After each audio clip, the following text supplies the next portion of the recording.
नमस्कार मंडळी, आज माझा फर्स्ट ब्लॉग आहे. आज आहे श्रीकृष्ण जन्माष्टमी.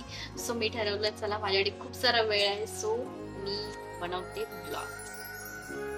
मी आता कृष्ण जन्माष्टमीची तयारी करायला घेतली. हे माझ्याकडे छोटस क्यूट असा कृष्णाचा पाळणा आहे, तो मी छानपैकी सजवणार आहे आणि मी इथे तयारी करायला घेतलेली. इथे मी सगळी फुलं वगैरे आणले, छानपैकी रेडी करूया आणि मग आपण बघूया की मी फुलांची रांगोळी काढून घेतली आहे.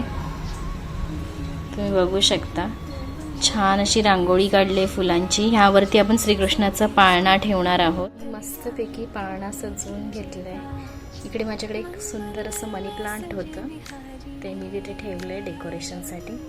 आणि माझी फायनल फुलांची रांगोळी.